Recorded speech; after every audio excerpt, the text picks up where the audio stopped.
నామమున ప్రియులైన మీ అందరికీ వందనములు శుభములు తెలియచేస్తూ ఉన్నాను. ప్రియమైనటువంటి దేవుని వారలారా, నేను ఆయనను,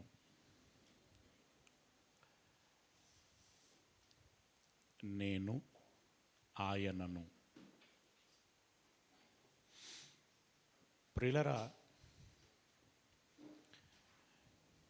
నేను ఆయనను అనేటువంటి మాట మన వాడుకలో, మన అలవాటులో, మన భాషలో, మన వ్యక్తీకరణలలో మనకెలా తెలుస్తుంది అనంటే, ఇది వరకు మనకు కలిగి ఉన్నటువంటి పరిచయము, ఇది వరకు మనకు తెలియపరచబడినటువంటి వ్యక్తి లేదా విషయము, తదితరములు ఏవైనా ఉన్నట్టయితే, చిన్నప్పుడు నీవు నాకు సహాయం చేశావు కదా అనంటే, అవునా, నేనెప్పుడు చేశాను సార్? నేను పలాని కాలంలో హైదరాబాదు సెంట్రల్ బస్ స్టేషన్లో ఊరికి వెళ్ళనై ఉండి ఛార్జీలు లేక ఎలా అనేటువంటి ప్రశ్నార్థకమైనటువంటి పరిస్థితుల్లో ఆందోళనలో ఉన్నప్పుడు మీరు పలకరించి, తమ్ముడు ఎవరు, నువ్వు ఎక్కడికి వెళ్ళాలి అని చెప్పి అడిగినప్పుడు, అన్నా నాది పలాని ఊరు, నేను అక్కడికి వెళ్ళాలి కానీ నా దగ్గర ఛార్జీలు లేవు అని అన్నప్పుడు, అవునా తమ్ముడు అని చెప్పి మీరే డబ్బులు ఇచ్చి జాగ్రత్తగా వెళ్ళు తమ్ముడు అని చెప్పి చెప్పారన్న ఆ వ్యక్తిని నేనే. నువ్వు సహాయం ఎవరికైతే చేశావో ఆయననే నేను. ఇది ఒక ఉదాహరణ. నేనాయననే అనేటువంటి పదము ఎలా వాడుతాము అనేటువంటి దానికి ఇది మన జీవితాలలో ఉండేటువంటి మన ఉదాహరణలు. ఇంకా ఉంటాయి చాలా. అలాగే దేవుడు నేను ఉన్నవాడను అని అన్నాడు. దాని అర్థం మనందరికీ తెలిసిందే. ఉన్నవాడైనటువంటి దేవుడు మోషేను బలపరిచి, ఇదిగో ఇశ్రాయేలీలను నడిపించుము, నేను నీకు తోడై ఉంటాను,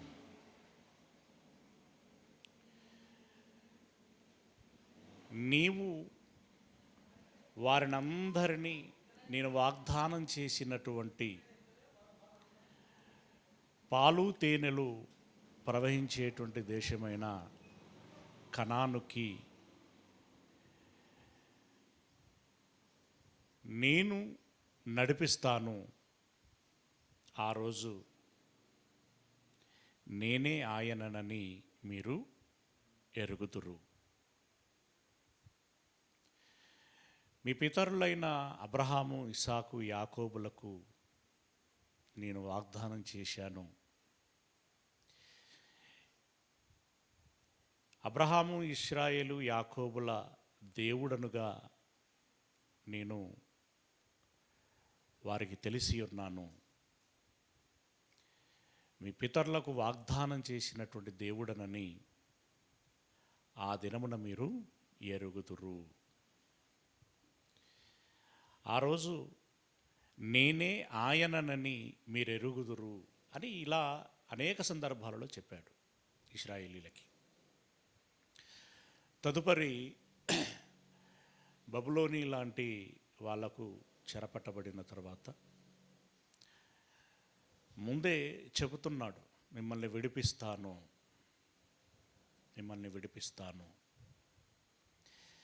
విడిపించి మరలా క్షేమంగా మీ దేశానికి మిమ్మల్ని నడిపిస్తాను, మీ పురములను మరల మీరు కట్టుకుంటారు, మీరు క్షేమకరమైనటువంటి జీవితాన్ని జీవిస్తారు, అప్పుడు మీరు నేనే ఆయననని మీరు గుర్తెరుగుదురు అని తండ్రి అయినటువంటి దేవుడు యెహోవా పలుమార్లు చెబుతూ వచ్చాడు.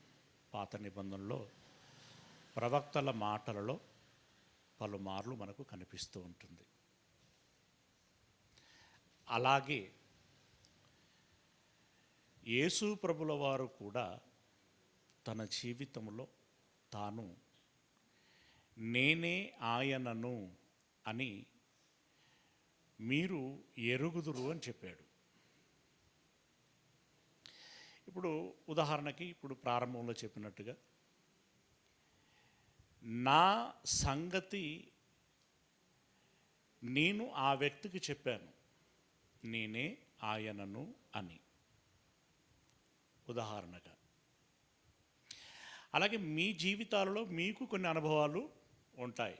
సహాయం తీసుకున్నటువంటి వారుగాను, సహాయము చేసినటువంటి వారుగాను,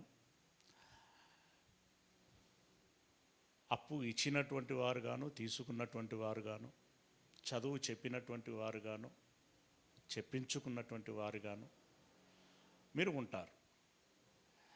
చాలా సంవత్సరాలు గడిచిన తర్వాత కలిసినప్పుడు నేనే మేడం ఆవిడని, నేనే మేడం ఆ స్టూడెంట్ని అని చెప్పి చెప్పుకుంటూ ఉంటారు. ఇలా ప్రతి ఒక్కరికి ప్రత్యేకమైనటువంటి అనుభవము ఉంటుంది. నేనే ఆయనను అని నేను చెప్పుకొని, నేనే ఆయనని మీరు చెప్పుకొని, ఇలా చెప్పుకున్నప్పుడు నీ క్యారెక్టర్ నీదే, నా క్యారెక్టర్ నాదే, మీ అనుభవం మీదే, నా అనుభవం నాదే.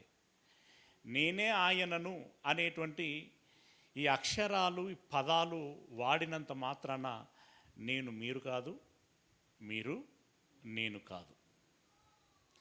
ఈ వ్యత్యాసము మనకు తెలిస్తే ఇలాంటి సంగతులన్నీ తేటగా మనకు అర్థమవుతాయి. అయితే ఇక్కడ సదరు వ్యక్తులు భాష పిచ్చి పట్టుకున్నది. యెహోవా నేను ఉన్నవాడను అని వాడినటువంటి చోట హీబ్రూలో ఏముందంటే, నేనే ఆయనను అని వాడినటువంటి చోట హీబ్రూలో ఏముంది, గ్రీకులో ఏముందో, యేసు ప్రభుల వారు నేనే ఆయనను అని చెప్పిన చోట గ్రీకులో కూడా అవే అక్షరాలు, అవే పదాలు ఉన్నాయి. కాబట్టి ఆయన ఎవరో ఈయన ఎవరో కాదు, ఆయన ఈయన ఒకటే. ఆ ఈలు నేను వాడుకుంటున్నా, మీరు వాడుకుంటున్నారు. అయితే మీరు నేను ఒకటేనా? అంటే నేను అనే పదం మీరు వాడుకుంటారు, నేను వాడుకుంటాను. అతనిని అనేటువంటి పదం మీరు వాడుకుంటారు, నేను వాడుకుంటాను. ఇక్కడ నేను, ఆయనను, నేనే, ఆయనను అనేటువంటి పదాలు ఉన్నంత మాత్రాన సేమ్ లెటర్స్ కదా. సేమ్ లెటర్స్ అన్నప్పుడు సేమ్ లెటర్స్ వాడుకున్నంత మాత్రమున ఆయన ఈయన, ఈయనే ఆయన అని మాట్లాడటము అనేటువంటిది నిజంగా అంద ఆలోచన. ఏమండి? అందమైన ఆలోచన కాదు, అంద ఆలోచన. అంటే ఎంతసేపు వారు ఏదైతే చెబుతూ వచ్చారో, యెహోవాయే యేసుక్రీస్తు, యేసుక్రీస్తే యెహోవా అని కానీ, లేదా యేసుక్రీస్తు స్వయంభుడు అని చెప్పినటువంటి మాట కానీ, యెహోవాయే యేసుక్రీస్తుగా వచ్చాడు అనేటువంటి మాట కానీ ఏదైతే చెప్పారో దానిని బలపరుచుకోవటానికి, దాన్ని సమర్థించుకోవటానికి చేస్తున్నటువంటి ప్రయత్నములో ఒక ప్రయత్నం. ఆ ప్రయత్నం సత్యమైతే వారు విజయం సాధించేటువంటి వారు, కానీ అది అసత్యం, సత్యం కాదు. కానీ దురదృష్టవశాత్తు ఏంటి అని అంటే, వారు చెబుతుండగా వింటున్నటువంటి అజ్ఞానుల దృష్టిలో హీరోలు వాళ్ళు, కానీ వాస్తవానికి హీరోలు కాదు, జీరోలు. జీరోలే ఈ జనాలు ఏం చేస్తున్నారు? జీరోలని హీరోలను చేస్తున్నారు. ఇప్పుడు నిజంగా సంఘసేవ చేసేటువంటి, సమాజానికి ఎన్నో మేలులు చేసేటువంటి, ఎన్నో కొత్త కొత్త ఆవిష్కరణలు చేసి సమాజ శ్రేయస్సుకు తోడ్పడినటువంటి నిజమైనటువంటి హీరోలు చాలామంది ఉంటారు. కానీ వారికి ఫ్యాన్ ఫాలోయింగ్ ఉండదు. కానీ నటించిన హీరోలు ఉంటారు చూడండి, తెర మీద నటించేటువంటి హీరోలు, అమ్మో వాళ్ళు వస్తున్నారు అనంటే ఆ తాకిడిని తట్టుకోలేక ప్రభుత్వాలు కూడా తలబట్టుకుంటూ ఉంటాయి. ఆ హీరోల కోసము అరుపులు, కేకలు, ప్లకార్డులు, ఫ్లెక్సీలు, ఏమండి కోసుకోవటాలు, రక్త తిలకాలు,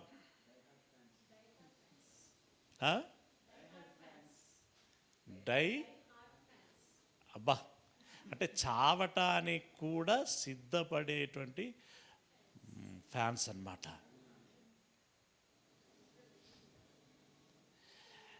అంటే ఇప్పుడు వాళ్ళు నిజంగా హీరోలా? కాదు. కానీ ప్రాచుర్యం అయిపోయింది. చెప్పండి, ఏ హీరో గురించి మాట్లాడుతున్నావు అనగానే డైరెక్ట్ కనెక్షన్ ఎక్కడికి వెళ్ళిపోతుంది? సినిమా ఇండస్ట్రీకి వెళ్ళిపోతుంది. ఒక ఐన్స్టీన్ గురించో, న్యూటన్ గురించో,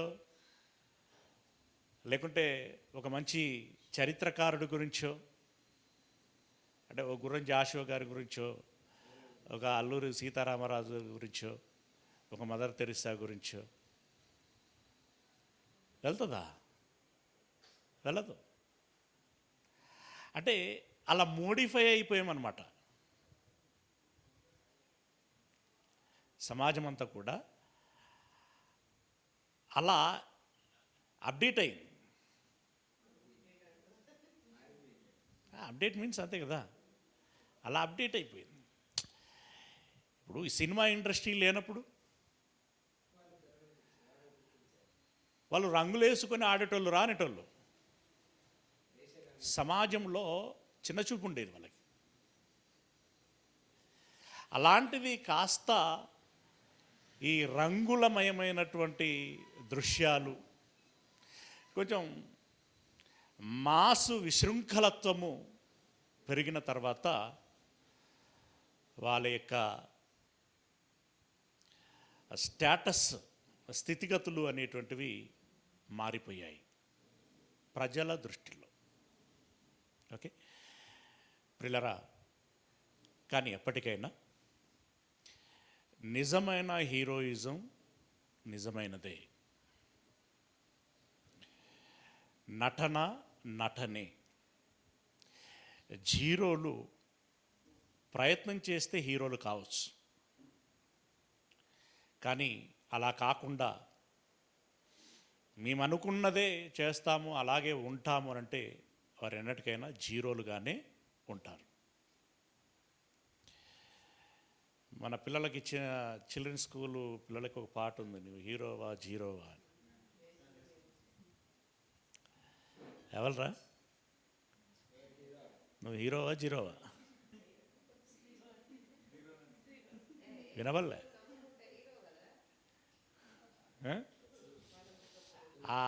ఆ పాట మాట వాళ్ళకు మాత్రమే కాదు, మనకు కూడా. ఇప్పుడు సోకాల్డ్ ఫాలోవర్స్కి కూడా, సోకాల్డ్ వ్యక్తులకి, సోకాల్డ్ ఫాలోవర్స్ ఎవరైతే ఉన్నారో వాళ్ళకి కూడా వర్తించేటువంటి మాట. ఓకే, ఇప్పుడు ఇక్కడ నేనే ఆయనను అనేటువంటి మాట యేసు ప్రభుల వారు వాడారు. ఎప్పుడు వాడారు, ఎలా వాడారు, ఎందుకు వాడారు, దానిని అప్పుడు వాళ్ళు ఎలా అర్థం చేసుకున్నారు, ఇప్పుడున్నవారు ఎలా అర్థం చేసుకుంటున్నారు, దాని పూర్వాపరాలు ఏమిటి అనేటువంటి సంగతిని అర్థం చేసుకునేటువంటి ప్రయత్నం చేద్దాం. పిల్లరా, యోహాను సువార్త 8వ అధ్యాయము, యోహాను సువార్త 8వ అధ్యాయము 24వ వచనము నుండి, యోహాను సువార్త 8వ అధ్యాయము 24వ వచనము నుండి, కాగా మీ పాపములలోనే ఉండి మీరు చనిపోవుదరని మీతో చెప్పి తిని, నేను ఆయననని మీరు విశ్వసించని ఎడల మీరు మీ పాపములోనే ఉండి చనిపోవుదరని వారితో చెప్పెను. ఇప్పుడు యేసు ప్రభుల వారు ఏమన్నారు అనంటే, నేనే ఆయననని మీరు నమ్మకపోతే మీరు పాపులవుతారు. ఆ పాపములోనే ఉండి చనిపోతారు. మరి పాపములోనే ఉండి చనిపోతే పరిస్థితి ఏంటండి? నరకం. అంటే ఇప్పుడు కూడా ఇక్కడ యేసును ఆయన అని నమ్మాలి. యేసును ఏమని నమ్మాలి? ఆయన అని నమ్మాలి. ఆయన అంటే ఏయన?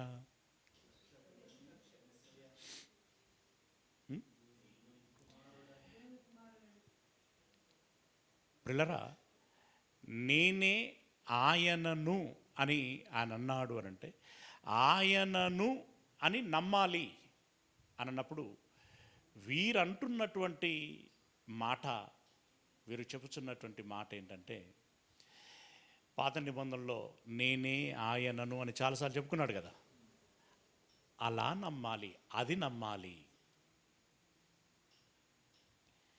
నేనే ఆయనను అని యెహోవా చాలాసార్లు సెలవిచ్చుకున్నాడు కదా, గనుక యేసును ఏమని నమ్మాలి అనంటే యెహోవా అని నమ్మాలి. ఎందుకు అనంటే, గ్రీకు భాషలో అక్కడ అవే లెటర్లు ఉన్నాయి, ఇక్కడ అవే లెటర్లు ఉన్నాయి. నేను అన్నప్పుడు నాకేతం ఇస్తే నే, నాకు మిత్తే ను, ఇవే ఉంటాయి ఎవరికైనా. కనుక నువ్వు చెప్పుకున్న అవే లెటర్లు ఉన్నాయి, నేను చెప్పుకున్న అవే లెటర్లు ఉన్నాయి, ఇంకొకరు చెప్పుకున్న అవే లెటర్లు ఉన్నాయి, గనక వీళ్ళందరూ ఒకటే అంటే ఎట్లా? దీన్ని ఏం రీసెర్చ్ అంటారు ఏమండి? పైగా దీనికి మనము గనక రీసెర్చ్ చేయకపోతేనండి ఎంత ప్రమాదము చోటు చేసుకుని ఉంటుందంటే, మళ్ళీ అక్కడొక అంటే ఆ సీరియస్నెస్ అనేటువంటిది పెంపొందించుకునేటువంటి ప్రయత్నం. ప్రిల్లరా, నేను ఆయనను అంటే ఏమని నమ్మాలి ఆయన్ని? వెరీ గుడ్, మీకు చక్కగా వచ్చేసే ఆలోచనలు, మరి వాళ్ళకి ఎందుకు రాలేదు? ఇప్పుడు మీరు ఇందాక అన్నారు దేవుని కుమారుడు, సంథింగ్ రక్షకుడు, ఇలా కొన్ని మాటలు చెప్పారు. మీకేమో ఇలా వచ్చాయి, వాళ్ళకేమో అలా వచ్చాయి. ఇప్పుడు మీ ఆలోచన, మీ అవగాహన రైటా, వాళ్ళది రైటా? ఎవరిది తప్పు, ఎవరిది ఒప్పు ఏంటి? ఈ సంగతుల్ని మనం ఆలకించాల్సి ఉంటుంది. ఇంకా కిందికి వెళ్ళినట్టయితే, మీరు మీ పాపములోనే ఉండి చనిపోవుదరని వారితో చెప్పాను. కాబట్టి వారు నీవెవరవని ఆయనను అడగగా యేసు వారితో, మొదట నుండి నేను మీతో ఎవడనని చెప్పుచుంటినో వాడనే అని అన్నాడు. మొదట నుండి అంటే వీళ్ళు ఏ మొదటికి వెళ్ళారు తెలుసా? మోషేతో ఏం చెప్పుకున్నాడు, అబ్రహాముతో ఏం చెప్పాడు, ఏమండి, తర్వాత భక్తులకి ఏం చెప్పాడు, అదే అంటున్నారు. కాదు, ఇక్కడ మొదట నుండి అని అంటే సమయ సందర్భము అనేటువంటిది ఒకటి ఉంటుంది, సిచ్యువేషన్. యేసు ప్రభుల వారు బోధించటము ఎప్పుడైతే ప్రారంభించాడో ఆ మొదటి నుండి అది వారు యేసు ప్రభుల వారు యూదులకి, గలిలయులకి, సమరయులకి, ఇంకా తదితరమైనటువంటి ప్రజలకి ఏమని తన గురించి చెప్పుకున్నాడో ఆయననే నేను అని అంటున్నాడు ఆయన. అది యాక్చువల్గా ఆయన చెప్తున్నటువంటి మాట. దీన్ని తీసుకెళ్ళి థీసిస్ల పేరట పీసెస్లు చేసేసారు. నిజం అంత భయంకర. ఒక్కొక్కసారి నిజంగా క్రైస్తవ బోధకులంటే ఇంత అజ్ఞానంలో ఉంటారా? అన్యుడైన కొంచెం భాష, ఈ సామాజిక స్పృహ, వ్యాకరణము, సమయ సందర్భాలు ఎక్కడ ఏ రకంగా వాడుతారు అనేటువంటి అవగాహన ఉన్నటువంటి వారు అతడు క్రైస్తవుడు కాకపోయినా వీరు బోధించేటువంటి బోధకులని గమనించినప్పుడు వీరు ఇంత అజ్ఞానంగా ఉంటారా, ఇంత అజ్ఞానంగా బోధిస్తారా? చులకన భావం ఏర్పడదు. రెండవది, ఈ బోధల మీద ఏహ్యము కలిగి బహుశా అతడు క్రీస్తుకు దూరంగా ఉండొచ్చునేమో. అఫ్కోర్స్ అతడు పర్సనల్గా రీసెర్చ్ చేస్తే క్రీస్తు ఎదుకు రావచ్చు. అలా కాకుండా ఇప్పుడు ఎందుకంటే ప్రారంభంలోనే అంత లోతుగా వెళ్ళాలని అనుకోకపోయి ఉండొచ్చు, అంత సీరియస్గా తీసుకోవాలని అనుకోకపోయి ఉండొచ్చు. వీళ్ళ మాటలను బట్టి అక్కడితోనే ఆగిపోయేటువంటి అవకాశం ఉండొచ్చు. అలాంటి పరిస్థితుల్లో ఇది ఎంత ప్రమాదానికి దారితీస్తుంది కదా, చాలా ప్రమాదానికి దారితీస్తుంది. మొదట నుండి నేను మీకు ఎవడనని చెప్పుచుంటినో వాడనే,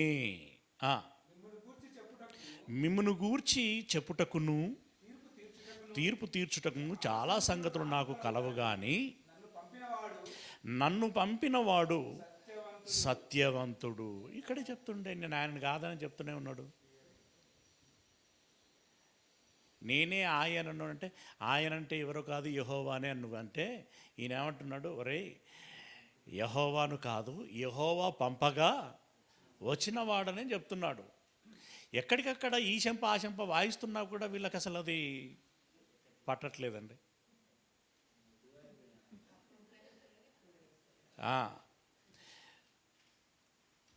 చాలా సంగతులు కలవు, కానీ నన్ను పంపినవాడు సత్యవంతుడు, నేను ఆయన యొద్ద వినిన సంగతులే లోకమునకు బోధించుచున్నానని చెప్పాను. అంటే ఆయన విన్నాడట, ఆయన తండ్రి అతనికి చెప్పాడట. అవునా? ఏమన్నాడండి? నేను ఆయన యొద్ద వినిన సంగతులే లోకమునకు బోధించుచున్నానని చెప్పాను. అంటే ఒక ఆయన చెప్పాడు, ఇంకొక ఆయన విన్నాడు. చెప్పింది తండ్రి అయిన దేవుడు, విన్నది కుమారుడైన ప్రభువు క్రీస్తు. ఆ క్రీస్తు అంటున్నాడు, నా తండ్రి చెప్పిన సంగతులని నేను మీకు బోధించుచున్నాను. ఏమండి, పిచ్చి లాజిక్లు లాస్ట్ వీక్లో చెప్పినట్టుగా కొన్ని పిచ్చి లాజిక్లు కూడా ఉంటాయి. ఇక్కడ ఏమన్నాడు అనంటే నన్ను పంపినవాడు సత్యవంతుడు అని అన్నాడు. మరి యేసయ్య సత్యవంతుడా కాదా? అంత పిచ్చిగా కూడా లాజిక్లు ఉన్నాయి. యేసయ్య సత్యవంతుడే.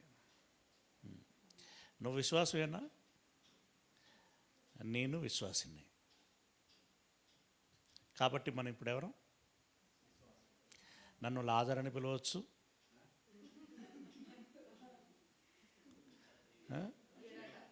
చిట్టి బాబా అయినా పిలవచ్చు.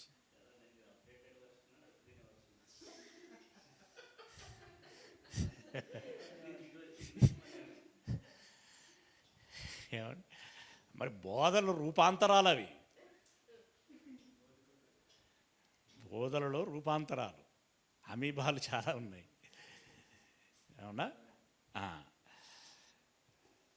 ప్రిలరా, ఇంకేమంటున్నాడు కింద 27వ వచనంలో? తండ్రిని గూర్చి తమతో ఆయన చెప్పెనని వారు గ్రహింపకపోయిరి.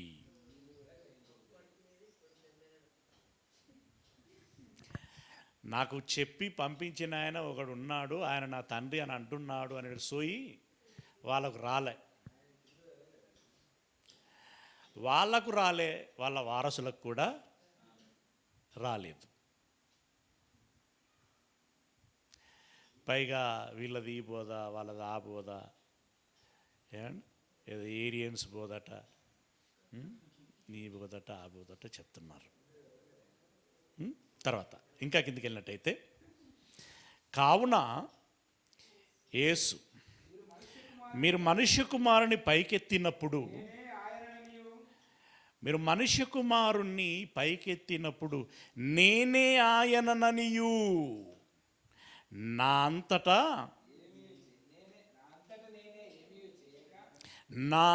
నేనే ఏమీ చేయక తండ్రి నాకు నేర్పినట్లు ఈ సంగతులు మాట్లాడుచున్నాననియు మీరు గ్రహించెదరు. తండ్రి నాకు నేర్పినట్లు మీతో మాట్లాడాను అనే సంగతి మీరెరుగుదురు. ఎప్పుడు? నన్ను ఎత్తినప్పుడు అని అన్నాడు. అంటే నేను చంపబడి పునరుత్థానము చెందినప్పుడు మీరు ఎరుగుతారు. ఏమని? దేవుని కుమారుడను అని. దేవుని కుమారుడను, రక్షకుడను, మెస్సియను, ఇలా రకరకాలుగా ఏ సంగతులైతే ఆయన చెబుతూ వచ్చాడో అతన్ని నేను అని మీరు నమ్ముతారు. రైట్? ఇప్పుడు నేనే ఆయనను అని ఆయన చెప్పాడు అనంటే, ఇంతకీ ఇప్పుడు ఆయన, నేనే ఆయనను అనేటువంటి ఆ క్వశ్చన్కి సమాధానం యేసు ప్రభుల వారి విషయంలో ఏం తీసుకోవలసి ఉంటుంది అనేటువంటి విషయాన్ని తెలుసుకునేటువంటి ప్రయత్నం చేద్దాం. మొదటిది, నేనే ఆయనననియు అనేటువంటి విషయాన్ని నేను ఎత్తబడినప్పుడు మీకు తెలుస్తుంది అని అన్నాడు కదా, మీరు ఎరుగుదురు అన్నాడు. మనం గతంలో ఒక పాఠం చెప్పుకున్నాం. ఆ ప్రవక్త ఎవరు? జ్ఞాపకం ఉందా? ఏంటి సందర్భం అది? ఎవరు ఆ ప్రవక్త అంటే ఎవరు?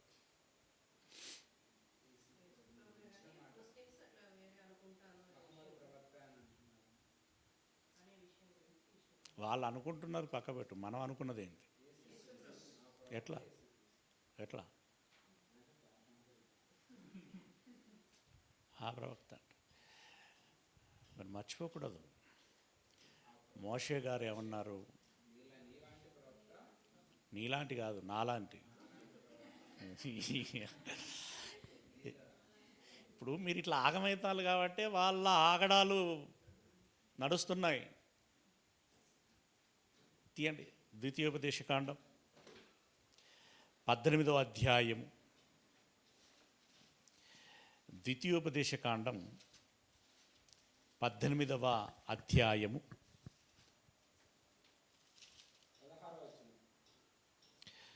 16వ వచనం. ఈ గొప్ప అగ్ని నాకు ఈకను కనబడకుండును గాక అని చెప్పితివి. ఆ సమయమున నీ దేవుడైన యెహోవాను నీవు అడిగిన వాటన్నిటి చొప్పున నీ దేవుడైన యెహోవా నీ మధ్యను, ఇక్కడ నీ అనేటువంటి పదాన్ని ఎవరిని ఉద్దేశించి మాట్లాడుతున్నాడంటే ఇశ్రాయేలు సమాజమును ఏక వ్యక్తి అనేటువంటి విధానంలో మాట్లాడుచున్నాడు. సమాజమా అనేటువంటి విధానంలో సమాజాన్ని అంతటినీ ఏక వచనంలో సంబోధిస్తున్నాడు. రైట్. నీవు అడిగిన వాటన్నిటి చొప్పున నీ దేవుడైన యెహోవా నీ మధ్యను నా వంటి ప్రవక్తను నీ సహోదరులలో నీ కొరకు పుట్టించును.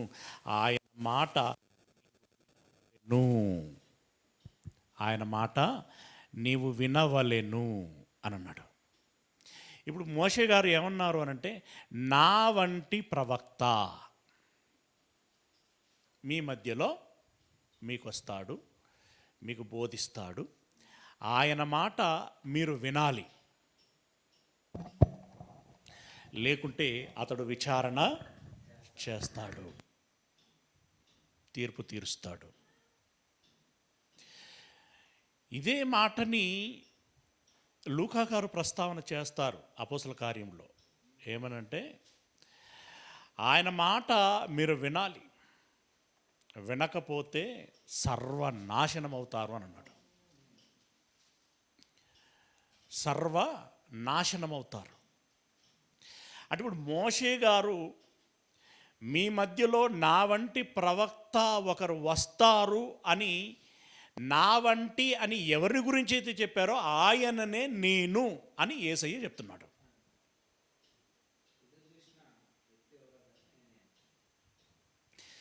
నా వంటి ప్రవక్త మీ మధ్యలోనికి వస్తాడు అని చెప్పి మోషే గారు చెప్పినప్పటి నుండి ఆ జనులు ఏం చేస్తారు? అందరికీ ఆ యావ లేకపోయినా కొందరికైనా ఉంటుంది. వాళ్ళు ఎదురు చూసిన ఆ ప్రవక్త నేను అని చెప్తున్నాడు. ఇది మొదటిది. ఓకేనా? ఇక రెండవ మాట సమర స్త్రీతో మాట్లాడుతున్నట్టు సందర్భంలో ఆమె అంటది, 4వ అధ్యాయము యోహాను సువార్త 4వ అధ్యాయము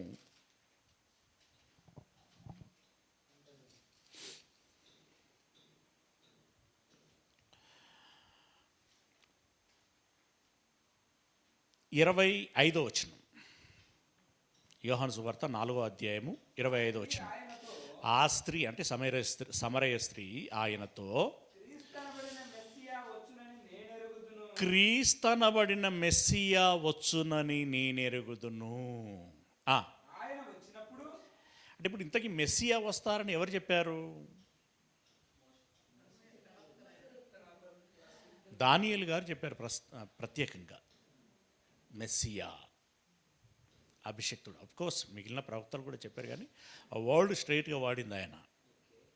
ఓకే, ఆ మాటను బట్టి ఆమె అంటున్నది, క్రీస్తనబడిన మెస్సియా వచ్చునని నేను ఎరుగుదును.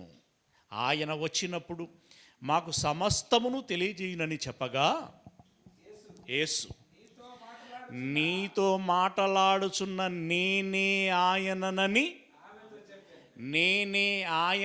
ఇప్పుడు ఇక్కడ యెహోవా అని అంటున్నాడా, మెస్సియా అని అంటున్నాడా? వారిని మరి ఇదేంది? ఎంత క్లియర్గా ఉంది. నేనే ఆయనను అని అంటే మెస్సియను, ఒకటి ప్రవక్తను, రెండవది మెస్సియను.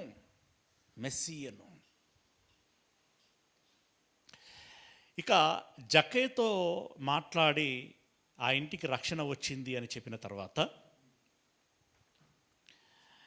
ఏమన్నాడు? లూకా సువార్త 19వ అధ్యాయము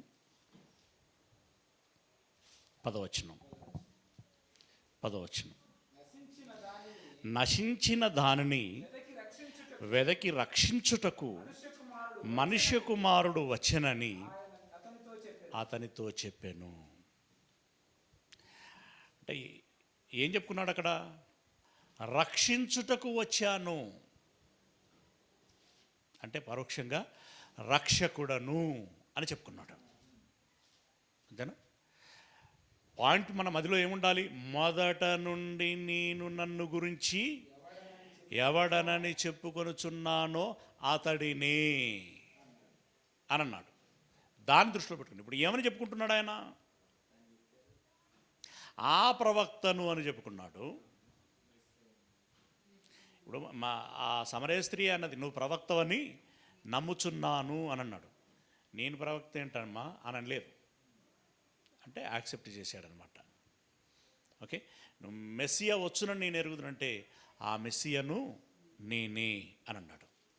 అలాగే రక్షకుడను నేను అని చెప్పుకున్నాడు. అంతేనా? రక్షకుడు అని చెప్పుకున్నాడు. ఇక మరొక మాట, యోహాను సువార్త 10వ అధ్యాయము, యోహాను సువార్త 10వ అధ్యాయము 35వ వచనం. యోహాను సువార్త 10వ అధ్యాయము 35వ వచనం. లేఖనము నిరర్ధకము కానేరదు కదా, దేవుని వాక్యము ఎవరికి వచ్చెనో వారే దైవములని చెప్పిన ఎడల నేను దేవుని కుమారుడనని చెప్పినందుకు, అంటే ఆయన ఏం చెప్పుకున్నాడట? నేను దేవుని కుమారుడను.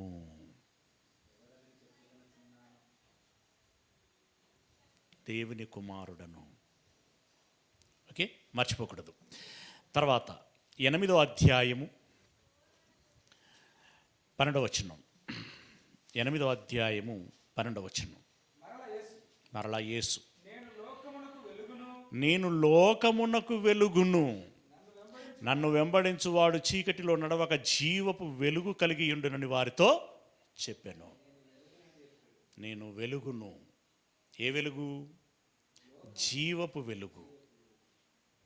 ఓకే, బ్రతికించేటువంటి వెలుగు.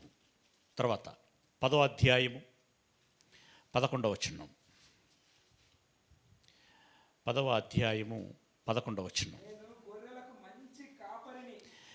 నేను గొర్రెలకు మంచి కాపరిని. ఎవరటైనా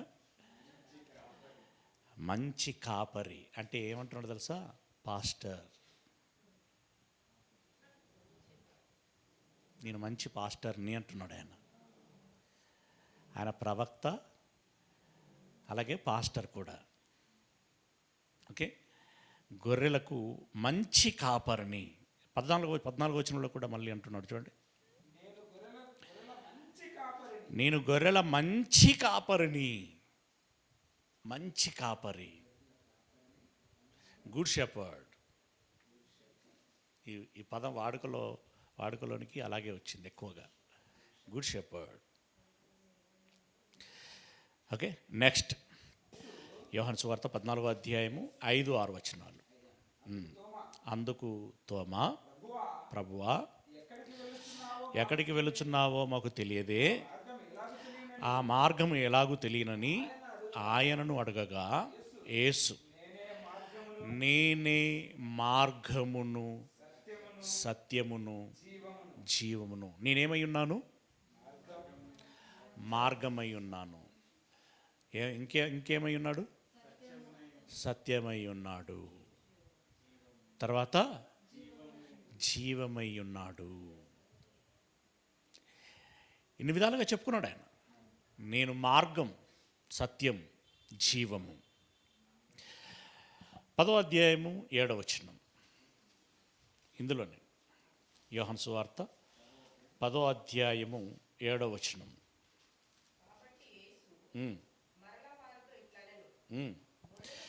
మరలా వారితో ఇట్లనను. యాక్చువల్గా ఇది 8వ వచనం కిందకి వస్తుంది. ఏమంటున్నాడు? గొర్రెలు పోవు ద్వారమును నేనే. అక్కడనేమో మార్గం అన్నాడు, ఇక్కడ ఏమన్నాడు? మార్గం అంటే తోవ, ద్వారం అంటే దర్వాజా, గుమ్మం. ఏమండి? నేనే నేనే గొర్రెలు పోవు ద్వారము నేనే, నేనే ఆయనను అంటే ఎవరన్నమాట? ఇప్పుడు నేనే ద్వారాన్ని అని చెప్పడం. మరి ఇవన్నీ ఎందుకు జ్ఞాపకం రాలేదు వీళ్ళకి? సువార్తకు వచ్చిన జ్ఞాపకం వాళ్ళకి రాలేదే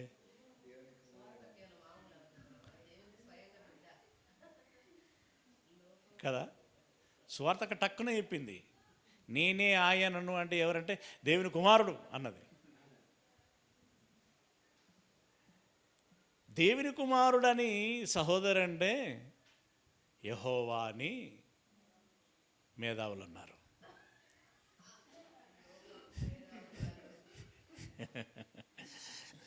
ఓకేనా, రైట్. 6వ అధ్యాయం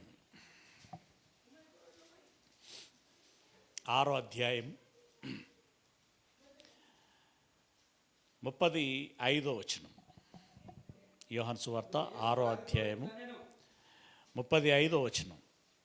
యేసు వారితో ఇలాగనెను, జీవాహారమును నేనే. ఎవరట ఆయన? జీవ ఆహారమును నేనే. నా ఎదుకు వచ్చువాడు ఏమాత్రమును ఆకలిగొనడు, నా యందు విశ్వాసం ఉంచువాడు ఎప్పుడునూ దప్పిగొనడు. అంటే అన్నపానీయములను నేనే అని అన్నాడు. అంటే ఇక్కడ మనం దీన్ని ఎలా అర్థం చేసుకోవాలి? ఆత్మలను రక్షించుటకు శక్తి కలిగినటువంటి వాక్యమును ఇచ్చేటువంటి వాడను నేనే అని చెప్తున్నాడు అని దాని అర్థం. అలాగే 41వ వచనం. కాబట్టి నేను పరలోకం నుండి దిగి వచ్చిన ఆహారమని ఆయనతో చెప్పినందున యూదులకు అర్థం కాక సనుక్కున్నారు. ఓకే, కాబట్టి నేను పరలోకం నుండి దిగి వచ్చిన ఆహారమని ఆయన చెప్పినందున యూదులు ఆయనను గూర్చి సనుగుకొనుచు, ఈయన యోసేపు కుమారుడైన యేసు కాడా అని అన్నారు అని మాట్లాడారు. అంటే ఇక్కడ ఆయన ఏమని చెప్పుకుంటున్నాడు? నేను పరలోకంలో నుండి దిగి వచ్చిన ఆహారాన్ని. 48వ వచనం. 48 అంటే 47 నుండి. విశ్వసించువాడే నిత్య జీవం గలవాడు, జీవాహారమును నేనే. మీ పితరులు అరణ్యములో మన్నాను తినినను చనిపోయిరి. దీనిని తినివాడు అంటే ఈ జీవాహారమును తినివాడు చావకుండునట్లు పరలోకములో నుండి దిగి వచ్చిన ఆహారము ఇదే. పరలోకములో నుండి దిగి వచ్చిన ఆహారమును నేనే. పరలోకముల నుండి దిగి వచ్చిన జీవాహారమును నేనే అని ఈ సందర్భం అంతా మాట్లాడుకుంటూ వచ్చాడు. అంటే ఇప్పుడు యేసు ప్రభుల వారు ఏమన్నమాట? జీవాహారము. తర్వాత 6వ అధ్యాయంలోనే 39వ వచనం. ఆయన నాకు అనుగ్రహించినటువంటి దాని అంతటిలో నేనేమీ పోగొట్టుకొనక అంత్య కరెక్ట్ ఎన్న చదివేది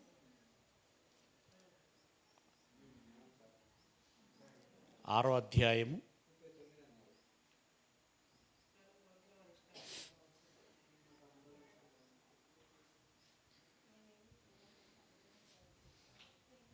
38 పైన ఉన్న చూడండి. 38 వచనం. నా ఇష్టమును నెరవేర్చుకున్నటకు నేను రాలేదు, నన్ను పంపిన వాని చిత్తము నెరవేర్చుటకే పరలోకము నుండి దిగి వచ్చి తిని. ఎవరిని నేను అనంటే దేవుని చిత్తమును నెరవేర్చటానికి వచ్చినటువంటి వాడను అని అన్నాడు.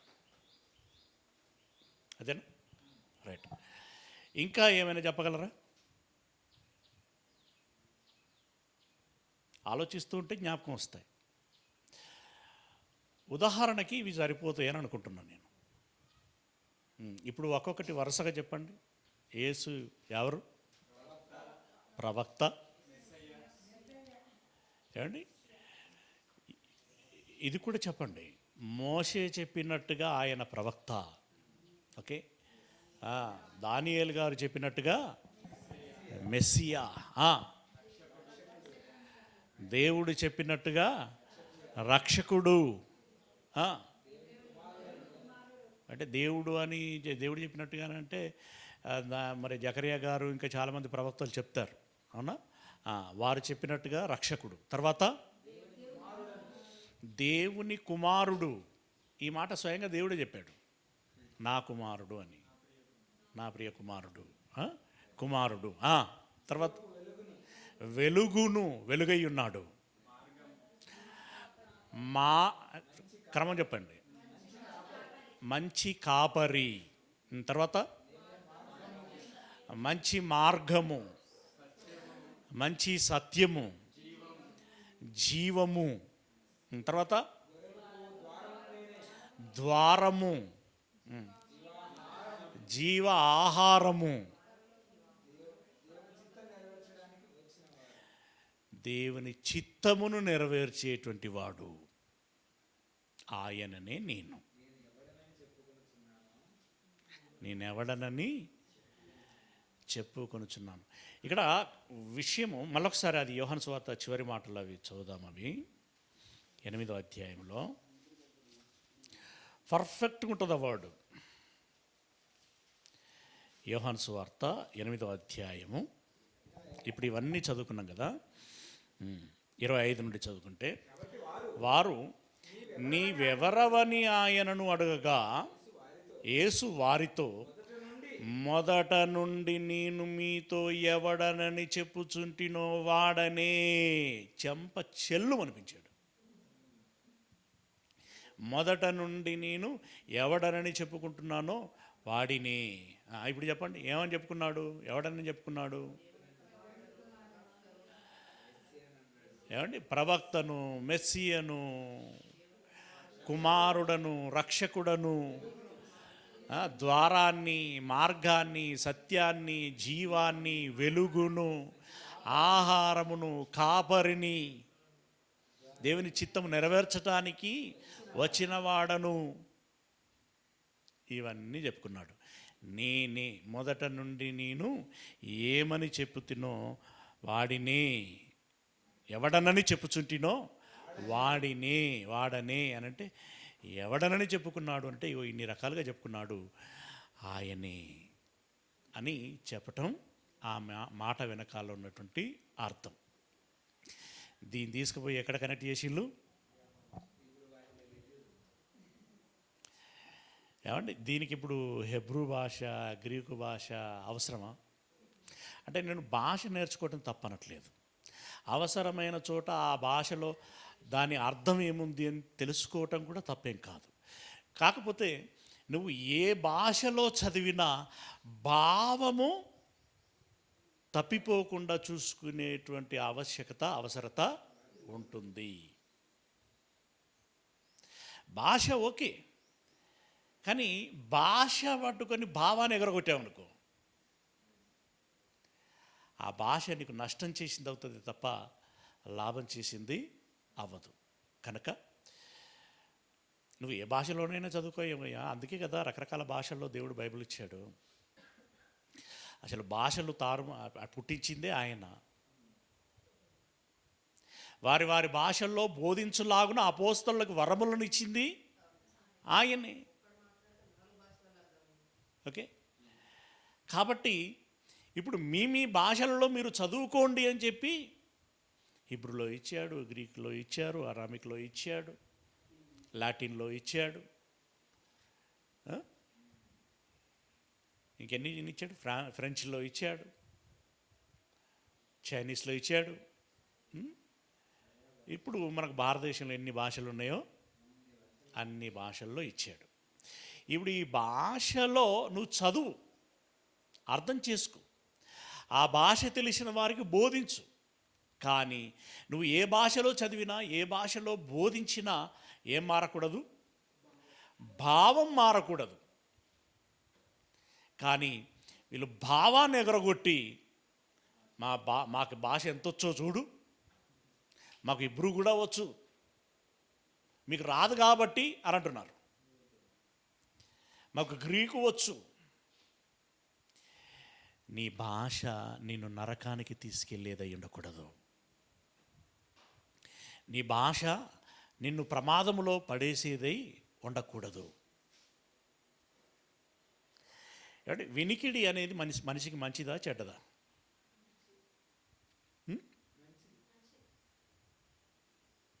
కొన్నిసార్లు చెడు కూడా చేస్తుంది. అందుకే కొందరు ఓల్డ్ ఏజ్ వాళ్ళు ఇయర్ బడ్స్ పెట్టుకోమని చెప్తే, ఏంటి వినికిడి పరికరాలు ఉంటాయి కదా, అవి పెట్టుకోమని చెప్తే ఎందుకురా, వాళ్ళు మాట్లాడేటువంటి మాటలన్నీ వినబడతాయి. అవి మనసుకు నొప్పి కలిగిస్తాయి. పెట్టుకొని విని బాధపడటం కంటే పెట్టుకొనకుండా మనశ్శాంతిగా నెమ్మదిగా ఉండటం మంచిది. ఇది నిజంగా ఇప్పుడు పెట్టుకోమన్నోళ్ళు తెలియకల్లా, వద్దన్నోళ్ళు తెలియకల్లా. అంటే మరి సందర్భం చూడాలి. ఇప్పుడు స్టూడెంట్ ఉన్నాడు అనుకోండి, పాఠాలు వినాలి. వద్దురా అమ్మమ్మ ఇట్లా చెప్పింది, అమ్మమ్మ నాయనమ్మ ఇట్లా చెప్పింది, వింటానవరా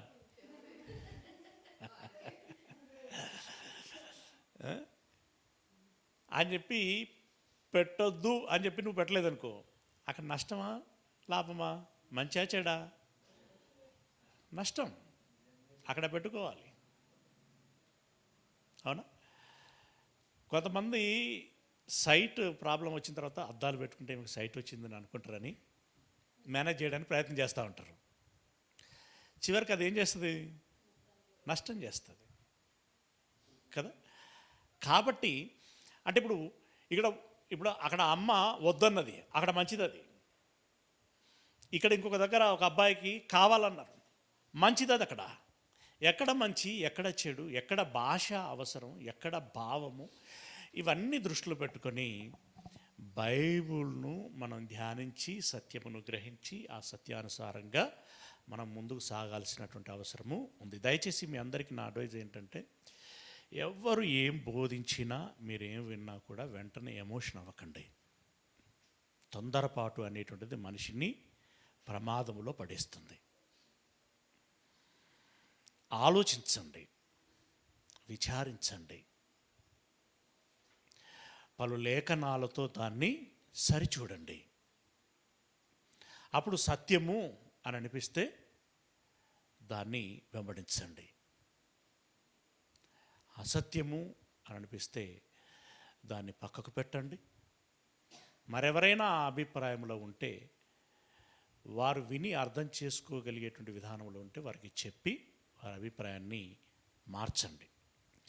ఇప్పుడు ఉదాహరణకి ఇందాక నేను ప్రారంభంలో చెప్పినట్టుగా, ఈయన యెహోవానే, నేనే ఆయనను అనంటే యెహోవానే అని చెప్పుకుంటున్నాడు అని చెప్పి, ఇక మిగతా వాళ్ళు ఇట్లా అనుకుంటున్నారు అట్లా అనుకుంటున్నారు అని చెప్పి చాలా పెద్ద పెద్ద మాటలు మాట్లాడాడు.